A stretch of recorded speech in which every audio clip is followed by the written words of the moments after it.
Hello, my name is Dr. Jim Henry.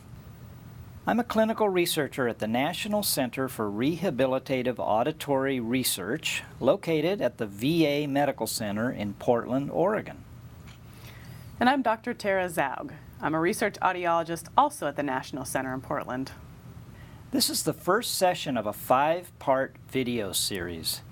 You can use these videos to learn how to manage your reactions to tinnitus.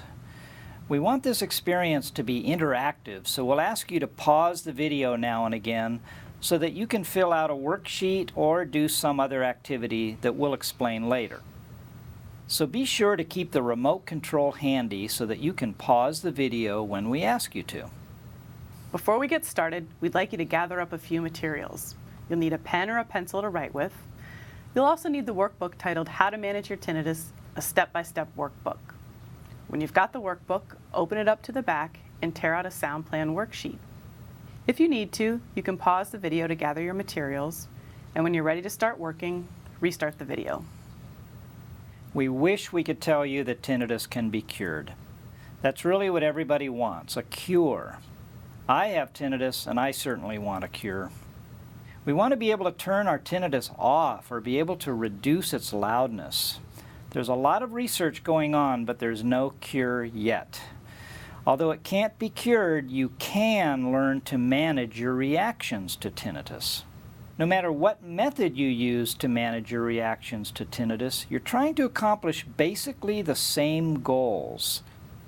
You want your emotional reactions to be reduced. You want your stress to be reduced. You want to pay little, if any, attention to your tinnitus. You want to make sure that tinnitus is not affecting any life activities in a major way. And you want to get to the point where further help from a doctor or a healthcare provider is no longer needed or wanted. So think about these goals. These are the goals of most people who have bothersome tinnitus. Are these your goals? Are there any other goals that we haven't covered here? It's important to mention that these goals can be reached even if the sound of your tinnitus doesn't change. We know that tinnitus can't be cured. We can't make it go away. We don't even know how to reduce its loudness in most cases. But the tinnitus can be managed in spite of all that. The overall purpose of this video session is to develop an action plan for using sound to manage your reactions to tinnitus. We're going to help you develop a sound plan using the sound plan worksheet. We already asked you to get out your workbook. Make sure you've got this in front of you. We're going to refer to it throughout this video session. We're going to start out by reviewing the Tinnitus and Hearing Survey. We've got an example here of a filled out survey. Take a moment to look at the example survey. Then pause the video, open your workbook to the survey, fill it out, and when you're done, restart the video.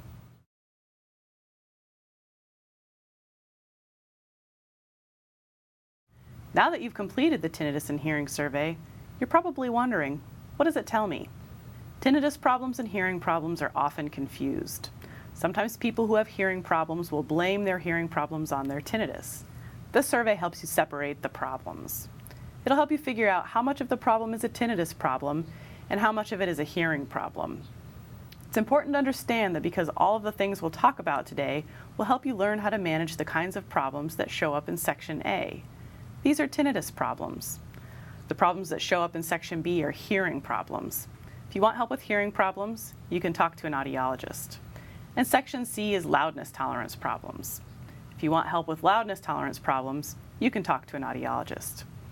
You can also look in the appendix in your workbook called What to Do When Everyday Sounds Are Too Loud. There's some information there about loudness tolerance problems and how to handle them. But our focus today will be just on tinnitus problems, the kinds of things that show up in Section A. Next, we're going to learn how to make a sound plan to manage your tinnitus, and we're going to be using the sound plan worksheet as the guide. I'd like you to take a minute to pause the video, and if you haven't already done so, tear out a copy of the sound plan worksheet from the back of your workbook. Then restart the video when you're ready to begin.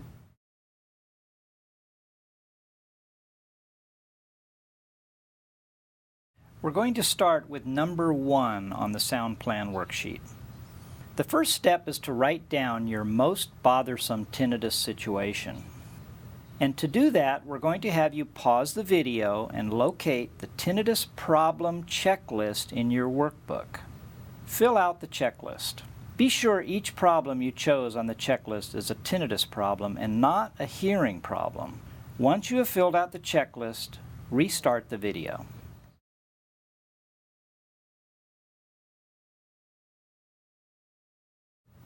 So now you've answered number 1, number 2, and number 3 on the tinnitus problem checklist. Number 1 is your most bothersome tinnitus situation. So you've checked that. In this case, this person checked falling asleep at night as his or her most bothersome tinnitus situation. That situation gets written down in number 1 on the sound plan worksheet. So go ahead and do that and then restart the video.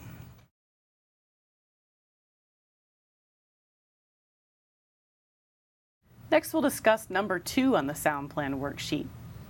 We're going to start out by learning about the 3 types of sound to manage tinnitus: soothing sound, background sound, and interesting sound. We'll start out by learning about soothing sound. What is it? Soothing sound is any sound that makes you feel better as soon as you hear it. How can it help? By giving you a sense of relief from the tension and stress caused by tinnitus. When can it help? Anytime your tinnitus bothers you. We're going to ask you to take a moment to pause the video and find the relief scale in your workbook. It's called the relief scale for soothing sound.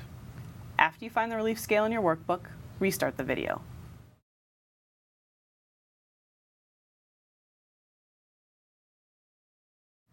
Now that you've got the scale in front of you, we'll take a look at the instructions.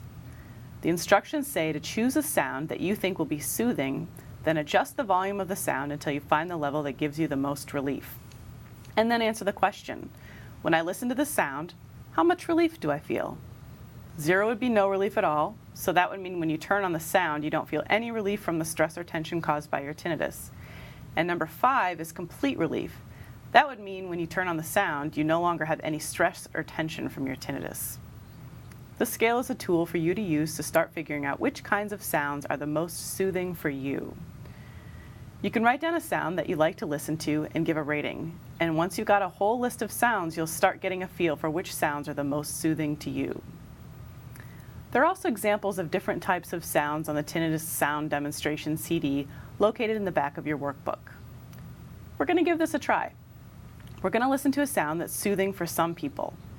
While you listen to it, choose the amount of relief you feel. It will be either a 0, 1, 2, 3, 4, or 5.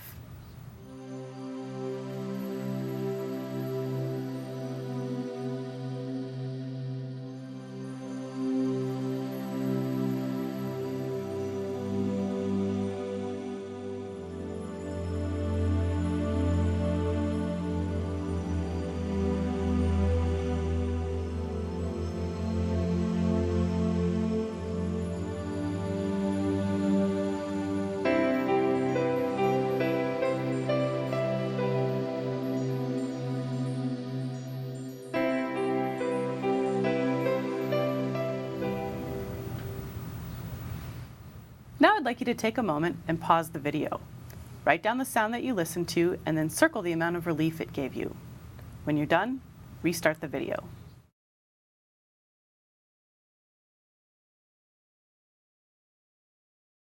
There are a few things about soothing sound to remember.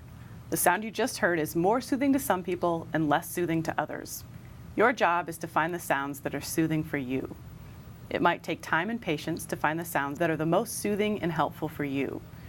And remember, never use sound that's irritating or annoying to you to manage your tinnitus. I've got an example here of Martha. Martha's tinnitus was making it hard for her to concentrate when she was reading. She began playing soothing sound when she read.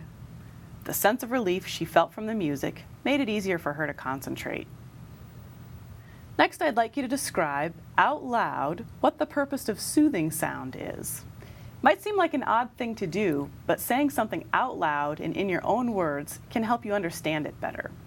So go ahead and pause the video and then restart it when you're done.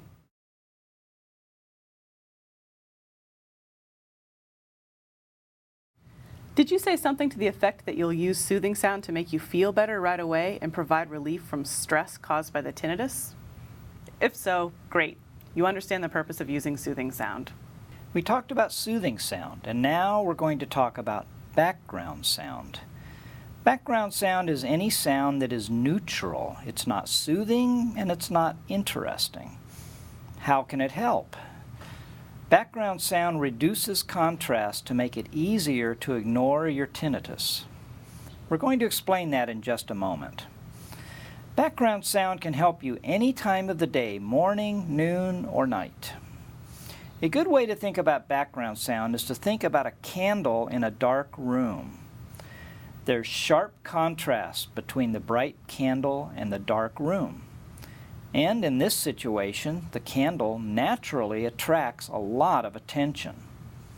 Now, if we turn the lights on, it looks very different. It's the same lit candle, but with the lights on. The contrast between the candle and the room has been reduced. The candle is just as bright as it was before, but now it attracts less attention because now there's other light in the room along with the candle. Here we have them side by side. Candle in a dark room on the left, the same candle but in a lighted room on the right. And notice how different they look. The candle on the left attracts your attention. The same candle on the right doesn't attract as much attention. Now imagine tinnitus in a quiet room. The tinnitus is the only sound that you hear, and there is sharp contrast between the tinnitus and the quiet room. And in this situation, the tinnitus naturally attracts a lot of attention. Now, turn on some sound. The tinnitus is exactly the same, but now it's in a background of sound. The contrast between the tinnitus and the quiet room has been reduced. The tinnitus is just as loud as before, but it attracts less attention because of the background sound. Here we have them side by side, tinnitus and quiet on the left, and tinnitus and background sound on the right. Now we want you to pause the video and find the tinnitus contrast activity in the workbook. Next, we'll try out the tinnitus contrast activity.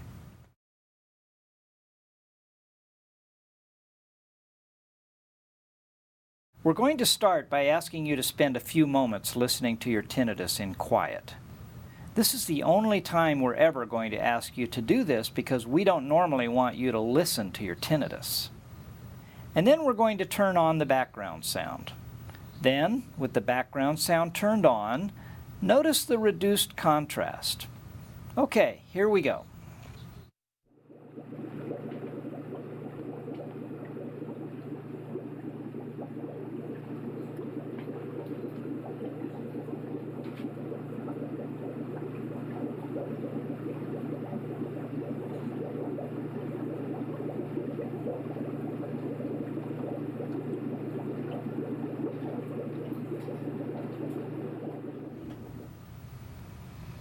Hopefully, by listening to this sound, you've noticed how reducing contrast with background sound makes it easier to ignore your tinnitus. Almost any sound can accomplish this same purpose. Here are a few important things to remember about background sound. Tinnitus is less likely to get your attention when you add background sound. You might not notice background sound helping you right away, but that doesn't mean that the sound is not helping you. Using a constant background sound over weeks or months can help you get better at ignoring your tinnitus over time. And when you're using background sound, never use any sound that is irritating or annoying when you're managing your tinnitus. Here is an example of using background sound to manage tinnitus. Janet had trouble concentrating when working on her computer. She now keeps a tabletop fountain running on her desk. The background sound from the fountain makes it easier for her to ignore her tinnitus while she is working. And now in your own words, what is the purpose of background sound?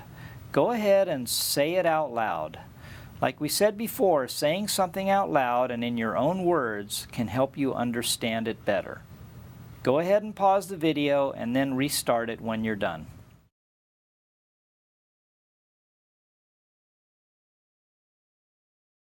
Did you say something to the effect that you will use background sound to make it easier to ignore your tinnitus because there is other sound in the room? If so, great. You understand the purpose of using background sound. Next, we'll discuss interesting sound. What is it? Interesting sound is any sound that keeps your attention. It's sound that involves active listening. How can it help? It helps you shift your attention away from your tinnitus and onto something else. When can it help? When you don't need to concentrate on something else. So interesting sound is a little different than soothing sound or background sound. Soothing sound and background sound can both be used anytime, but interesting sound can only be used when you don't need to concentrate on something else. So a lot of people use interesting sound when they want to relax or sleep.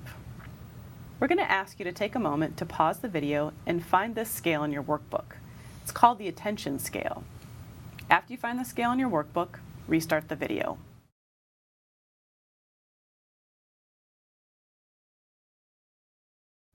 Now that you've got this page in front of you, we'll take a look at it. There are some instructions here. Choose a sound that you think will keep your attention. You want to choose a sound that you think will be interesting to you. Listen to the sound for at least 1 minute, and then choose the percent of attention focused on the sound while you're listening to it. We've got a little scale here you can use. 0% of attention focused on the other sound, 25%, 50%, 75%, and 100%. And then you've got a place where you can write down a variety of interesting sounds that you've tried, along with a place to write down your rating. This is a little tool you can use to help you figure out which sounds are most interesting to you. We're going to give interesting sound a try here. I'm going to play a sound passage. I want you to listen to the passage, and while you listen, choose the percent of attention focused on the passage, either 0%, 25, 50, 75, or 100. I believe that this nation should commit itself to achieving the goal, before this decade is out, of landing a man on the moon and returning him safely to the earth. No single space project in this period will be more impressive to mankind or more important for the long-range exploration of space, and none will be so difficult or expensive to accomplish. It's one small step for man, one giant leap for mankind. Oh, that looks beautiful from here, Neil. It has a stark beauty all its own. It's like much of the high desert of the United States. It's different, but it's very pretty out here. Every precious minute of their 2.5 hours on the surface was programmed. Rock and soil samples were to be collected, photographs taken, experiments set up to catch unfiltered particles from the sun, to record moonquakes, to measure precisely by laser beam reflection the exact distance between moon and Earth. Columbia, this is Houston, AOS, over. Houston, Columbia, high gain, over. Roger, the EVA is progressing beautifully. They're setting up the flag now. I guess you're about the only person around that doesn't have TV coverage of the scene. That was an example of an interesting sound. I want you to take a moment and pause the video and write down the sound you listened to, and then circle the amount of your attention that was focused on the other sound, the amount of your attention focused on the passage. And when you're done, restart the video.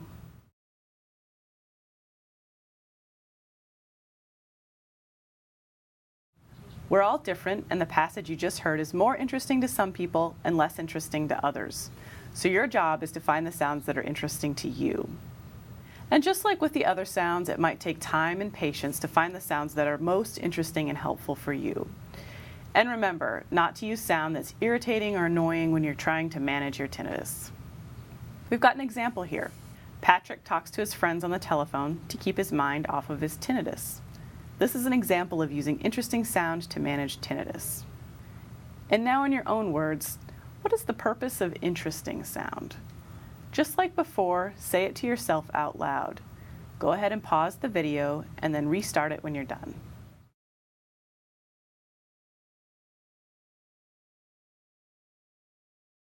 Did you say something to the effect that you'll use interesting sound to get your mind off of your tinnitus and shift your attention to something else? If so, great. You understand the purpose of using interesting sound. Now, let's review the 3 types of sound for managing tinnitus. So this is kind of a pop quiz. First question, which type of sound helps to shift attention away from tinnitus? Can you answer that? Here's the answer. Interesting sound helps to shift attention away from tinnitus. Second question, which type of sound helps to reduce stress or tension that is caused by tinnitus? The answer, soothing sound helps to reduce stress or tension that is caused by tinnitus. And the last question, which type of sound reduces contrast between tinnitus and a quiet environment to make it easier to ignore the tinnitus? Answer, background sound reduces contrast between tinnitus and a quiet environment. Now that we've explained the 3 types of sound, I'd like you to put a check mark next to each type of sound that you could try to manage your most bothersome tinnitus situation. There really aren't any right or wrong answers here. You can choose one, you can choose 2 of them, or you could choose all 3 of them. The one exception would be if your most bothersome tinnitus situation is something that requires concentration. Then you don't want to pick interesting sound because you can't concentrate on whatever it is you need to concentrate on and listen to the interesting sound at the same time. But otherwise, you can pick any 1, 2, or 3, just whatever appeals to you the most.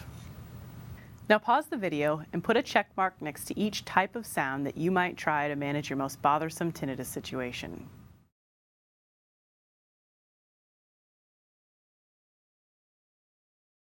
Before we move on to filling out the rest of the worksheet, let's look at an example worksheet. Here we have Bob's worksheet. You can see at the top that he has falling asleep at night listed as his most bothersome tinnitus situation. And down here we can see that he tried using background sound and interesting sound. We can see that Bob tried 3 different kinds of interesting sound and that talk radio was the most helpful for him. This brings up a question we often hear. Won't interesting sound keep me awake? Interesting sound can be a very powerful way to get your mind off of your tinnitus, and that helps some people relax enough to get to sleep. But for some people, it might not be helpful. We just really want to encourage you to be open to using sound in surprising or unusual ways to manage your tinnitus. So I'd like you to notice on the sound plan that Bob finds the radio helpful for getting to sleep, but that he was still waking up in the night and couldn't fall back to sleep because of his tinnitus. He didn't want to listen to the radio in the middle of the night, so now he keeps a fan running all night long, which reduces the contrast between his tinnitus and the quiet of his bedroom. The reduced contrast helps Bob stay asleep all night long. All right, now that you've seen an example of a filled out worksheet, let's move on to talking about how to fill out number 3 on the worksheet. On number 2 of the worksheet, you chose at least 1 type of sound to manage your most bothersome tinnitus situation. Now for number 3, you're going to write down the actual sounds you'll try using for each type of sound you checked in number 2. So Bob checked background sound and interesting sound, and for number 3, he has to write down the actual sounds he's going to use as background sound and interesting sound. To help you come up with ideas for choosing sounds, we've got a grid here. So for each type of sound you just learned about, you can use environmental sound, music, or speech. This might look a little confusing, but we'll explain all of it. Let's start with environmental sound. There are actually 2 kinds of environmental sound. First, there are sounds of nature. Sounds of nature include moving water, beach sounds, forest sounds, animal sounds, windstorms, and so on.